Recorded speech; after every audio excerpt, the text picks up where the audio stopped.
Hello, नमस्ते. स्वागत आहे तुमचं चैत्रा पाटील रेड्डी या चॅनलमध्ये. आत्ता आम्ही निघालोय मनालीमध्ये जे लोकल पॉईंट्स आहेत ते पाहण्यासाठी. व्हिडिओ नक्की शेवटपर्यंत बघा. अजूनही चॅनलला सबस्क्राईब केलं नसेल तर सबस्क्राईब नक्की करा. सकाळ सकाळी ब्रेकफास्ट करून आम्ही निघालो. साधारण 9 वाजले होते, पण थोडंसं ऊन जास्तच होतं आणि मग तसंच आम्ही निघालो चालत चालत. ॲक्च्युली पार्किंग पुढे आहे एरिया, पण आम्हाला ड्रायव्हरने सांगितलं की इथेच थांबतो. आम्ही पुढे निघालो. थोडासा चढ असल्यामुळे ना शार्वीला थोडंसं पप्पानी घेतलं, थोडंसं रवी घेत होता. आणि आज ना थोडीशी सनीची जी तब्येत आहे ती बिघडली होती, त्यामुळे तिची जरा तब्येत डाऊन असल्यामुळे तिलाही बरं वाटत नव्हतं. आम्ही हळूहळू निघालो. तर आत्ता पोहोचतो आम्ही. पण जाताना एवढी छान छान दुकानं आहेत जिथे तुम्हाला शाल, पंजाबी ड्रेसेस वगैरे आणि तिथल्या लोकल काही गोष्टी आहेत त्याची दुकानं लागतील. खूप छान छान अशी मंदिरं आहेत. आणि पहिलं जे मंदिर लागतं ते इथे शिव मंदिर आहे आणि त्याच्यानंतर त्याच्या साईडला जे मंदिर आहे ते आहे वशिष्ठ ऋषींचं मंदिर. तर वशिष्ठ ऋषी हे भारतीय संस्कृतीत अत्यंत आदरणीय आणि प्रसिद्ध असलेल्या सप्तऋषींपैकी एक आहेत. त्यांनी अनेक वैदिक स्त्रोतांचे लेखन केलेलं आहे आणि त्यांना आदिशंकराच्या वेदांत शास्त्राचे पहिले ऋषी मानले जाते. हे रघु राजवंशाचे कुलगुरू देखील होते. भगवान राम आणि त्यांच्या भावांचे हे गुरु होते. तर हे मंदिर 4000 वर्षापूर्वीचे जुने आहे.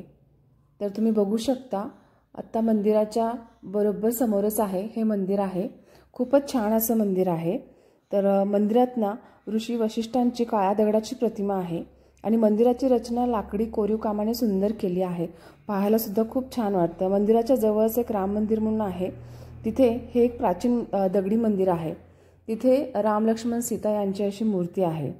तर हे मंदिर ना बियास नदीच्या काठावर आहे आणि इथे गरम पाण्याचे झरे आहेत ज्यामध्ये आंघोळ केल्याने अनेक त्वचेचे रोग बरे होतात असं म्हटलं जातं. इथे ना साईडलाच खूप सारी दुकानं आहेत जिथे आम्ही गेलो होतो. आरतीला काही शाल्स बघायच्या होत्या, त्यामुळे आम्ही दुकानात गेलो आणि फक्त विचारपूस केली की कशा दिलेल्या आहेत शाल वगैरे.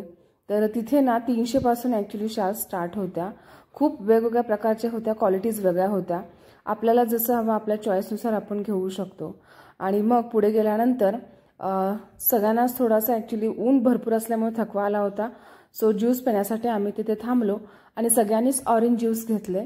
आणि मग त्यानंतर आम्ही प्रवास सुरू केला, तो म्हणजे हडिंबा टेम्पलसाठी. तिथे पोचल्यानंतर आधी आम्ही सुरुवातीला मंदिराचं दर्शन घ्यायचं ठरवलं, कारण दुपारची वेळ झाली होती, भूकही लागली होती. आधी मंदिराकडे निघालो. हिडिंबा मंदिर हे मनालीतील प्रसिद्ध मंदिर आहे आणि हडिंबा देवी मंदिराची मुळे महाभारताच्या काळापासून सुरू होतात. जो पांडवाची कथा सांगणारा महाकाव्य आहे. हडिंबा एक राक्षसी होती जी पांडवापैकी एक असलेल्या भीमाच्या प्रेमात पडली. हडिंबा आणि भीमा यांचं लग्न झालं आणि वर्षभरातच त्यांना मुलगा झाला. त्याचं नाव होतं घटोत्कच. त्यांचं ही छोटं मंदिर आहे, हडिंबा मंदिरा शेजारीच आहे. तर हडिंबा मंदिर हे का म्हणजे पूजलं जातं किंवा याची इतिहासात नोंद अशी आहे की हडिंबा ज्यावेळेस वनात निघून गेली, जिथे तिने तिच्या पापांसाठी प्रायश्चित्त घेण्यासाठी एका दगडावरती बसून ध्यान करायला सुरुवात केली. तिच्या प्रार्थनेचे उत्तर देवी दुर्गेने दिले आणि तिला देवी होण्याचा आशीर्वाद दिला. त्या काळापासून हिडिंबा देवीची पूजा केली जाते देवता म्हणून. नवरात्र उत्सवात मनालीची लोक हडिंबा देवीची प्रार्थना करतात. तसेच परिसरात हिडिंबा देवीची मूर्तीची औपचारिक मिरवणूक काढतात. या मिरवणुकीची पूजा केली जाते आणि त्याच पूजेला घोर पूजा असंही म्हटलं जातं. आणि जातानाच एंट्रीला ना तिथली जी लोकल वेशभूषा आहे त्याची सुद्धा ॲक्च्युली तिथे खूप सारे कपडे असतात जे तुम्ही ट्राय करू शकता. त्याला 50 रुपये होते एका व्यक्तीसाठी आणि ससासुद्धा होता. खूप सारे असे गुबगुबीत छान छान मोठे मोठे ससे होते. आणि आत्ता जस्ट आम्ही जे आलेलो आहोत मंदिराच्या समोर आहोत. तुम्हाला हे आठवतं आहे का, ए जवानी हे दिवानी यामधलं शूट जे आहे इथे बरोबर इथे समोरच झालं होतं. त्यामधील एक डायलॉग खूप फेमस होता रणबीर कपूरचा. तो म्हणतो की वो बिचारी जिंदगी भर के लिए जेल जा रही है और तुम लोग मजाक कर रहे हो. कम ऑन यार, देखो आज कैसे स्माइल कर रही है. 2 साल साथ रहने दो, फिर इसे दुल्हे राजा के पीछे बंदूक लेकर भागेगी. दुल्हन बनी डायन तर हा डायलॉग तर आठवतच असेल. सो आत्ता आम्ही मंदिर परिसरात आहोत. शार्वीचे काही फोटोज वगैरे काढले. तिथे एक डॉगी होता, त्याच्यासोबत ती खूप उशिरा खेळत होती आणि मग लाईनमध्ये उभा राहिलो तर खूपच मोठीच्या मोठी लाईन होती. आज खूप गर्दी होती तिथे. तर हे सगळे लाईनमध्ये थांबले होते, पण मी शार्वीला घेऊन इकडे तिकडे फिरत होते कारण शार्वी एका ठिकाणी थांबायलाच तयार नव्हती. आणि आसपास बघू शकता खूप छान असे झाडांच्या मधोमध हे मंदिर आहे. आणि आत्ता आम्ही दर्शनासाठी रांगेत उभे आहोत.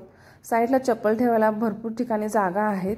स्पेशल असं स्टँड वगैरे काही नाही आणि मंदिरासाठी कोणतीही फी वगैरे काहीच लागत नाही. सो मी इथे शार्वीला घेऊन बसले होते कारण शार्वी इकडे तिकडे सतत फिरत होती आणि इथे येऊन बसली होती थोडा वेळ, त्यामुळे मीही विश्रांती घेतली आणि मग परत आता निघालो लाईनकडे. आता थोडीशी लाईन जवळ आली होती, सो आम्ही दर्शनासाठी गेलो होतो. सनीची तब्येत अजूनही थोडीशी खालावली होती, ती आजारी होती आज. काय माहीत, तिला प्रवासामध्ये एवढी सवय नाही, त्यामुळे तिला प्रवासात थोडीशी डोकेदुखी आणि उलटी आणि पोटात दुखणं सुरू होतं, त्यामुळे तिला त्रास होत होता. तर मंदिर परिसरात गेल्यानंतर तिथे बघू शकता अनेक प्राण्यांचे असे स्कल लटकवलेले आहेत आणि मंदिराची जी डिझाईन वगैरे आहे ती खरंच खूप छान आहे. पण खूप ॲक्च्युली जुनं मंदिर असल्यामुळे ते आत्ता एवढंसं कोरीव दिसत नाही आहे. आणि बाहेरचा जो सीन आहे झाडांमध्ये, वाव, खूपच छान दिसत होता. आणि तुम्ही बघू शकता आत्ता आम्ही पोहोचलो आहोत क्लब हाऊसमध्ये. क्लब हाऊसमध्ये ॲक्च्युली असं विशेष काही नाही, पण कपड्यांची दुकानं वगैरे खूप सारे आहेत आतमध्ये. एक कसं बिल्डिंग इमारत असल्यासारखं आहे आणि तिथे खूप सारे दुकानं वगैरे आहेत. आणि समोरच ना तिथे एक जे कॅम्पिंगचं वगैरे तिथे स्पॉट होता, जिथे पाणी भरपूर होतं आणि त्या पाण्यांमध्ये ना रिव्हर राफ्टिंग किंवा जे कॅम्पिंग झिप लाईन वगैरे आहे ते केलं जातं, तो पॉईंट होता. सो तिथे गेल्यानंतर खूप सारा वारं सुटलेलं आणि पाऊस येत होता, त्यामुळे आम्ही आतमध्ये आलो. इथे पाहू शकता हे क्लब हाऊसमधले कपड्यांचे ॲक्च्युली हे दुकानं आहेत. खूप वेगवेगळ्या प्रकारचे स्वेटर्स, शाल्स होत्या आणि ड्रेसेस होत्या मुलींसाठी, चुडीदार ड्रेसेस. आणि आसपास तिथे खाण्यासाठी सुद्धा खूप दुकानं होते. तर इथे पाणी भरपूर नव्हतं, यामुळे मी काही जास्त पुढे गेली नाही कारण वारं सुटलं होतं आणि थोडा पाऊस येत होता. मी शार्वीला घेऊन गेले कारण परत भिजलं की आजारी पडेल, त्यामुळे मी तिला घेऊन गेले. बाकीच्यांनी सगळ्यांनी फोटोज व्हिडिओज इथे काढले आणि मग तिथून आम्ही परत, पाऊस खूपच मोठा आल्याने आम्ही लगेचच गाडीत बसून मग हॉटेलला गेलो. तर असा आमचा ॲक्च्युली लोकल जो साईट सीन होता मनालीमधला तो होता. तर नंतर मग संध्याकाळी आम्ही गेलो मॉल रोडला, जिथे खूप सारे छान छान गोष्टी होत्या. आणि तिथे अंबिका आरतीने सुद्धा खूप छान म्हणजे काही गोष्टी घेतल्या त्यांना ज्या हव्या होत्या, जसं की ड्रेस मटेरियल आरतीने घेतले, शाल घेतली तिने आणि रवीने आणि अंबिकाने सुद्धा तिथे जर्किन्स वगैरे घेतले. तर छोट्या छोट्या गोष्टीसुद्धा खूप छान छान होत्या तिथले, कानातले म्हणा, इयरिंग्स किंवा जे गळ्यातले होते, महिलांसाठी मंगळसूत्र वगैरे पण होते आणि मुलींसाठी खूप छान छान टॉप्स होते तिथे, ड्रेसेस होते. लहान मुलांचे सुद्धा खूप छान छान तिथे ड्रेस आणि शूज वगैरे खूप छान होते. तर खूप अशा साऱ्या खेळणीच्या सुद्धा गोष्टी होत्या, मेन म्हणजे लहान मुलांसाठी. सो खूप साऱ्या अशा गोष्टी होत्या. शाल वगैरे मी विकत नाही घेतले कारण मी लास्ट टाइम जेव्हा काश्मीरला गेले होते त्यावेळेस मी खरेदी केली होतीच, त्यामुळे मी यावेळी खरेदी काही जास्त केलेली नाही. सो पण खूप छान मॉल रोडला तुम्ही जर शॉपिंग करणार असाल तर बेस्ट ऑप्शन आहे. खूप छान छान गोष्टी तिथे भेटतात, क्वालिटीसुद्धा खूप सुंदर आहे. तर तिथे गेल्यानंतर आम्ही काही गोष्टी बघितल्यासुद्धा आणि खूप छान वाटलं. तर असा होता आमचा मनालीमध्ये थर्ड दिवस. पहिला दिवस तरी संध्याकाळी गेलो त्यामुळे तिथे स्टे केला. दुसरा दिवस आम्ही जे गेलो ते म्हणजे सिसू, कोकसर आणि ग्राम्फू केलेला आहे. आणि आता थर्ड दिवस आम्ही हे मनालीचे लोकल साईट सीन्स वगैरे बघितलेले आहोत. सो आम्ही यामध्ये वशिष्ठ मंदिर आणि हडिंबा टेम्पल, क्लब हाऊस आणि मॉल रोड हे 4 पॉईंट आम्ही एकाच दिवशी कव्हर केले. तर दिवसभराच्या थकव्यामुळे शार्वी ॲक्च्युली झोपली होती. सो आता आम्ही हॉटेलवरती निघालो आहे. तर असा होता आमचा पूर्ण दिवस. व्हिडिओ आवडला तर नक्की लाईक करा, कमेंट करून सांगा व्हिडिओ कसा वाटला आणि चॅनलला सबस्क्राईब करायला विसरू नका. Bye bye.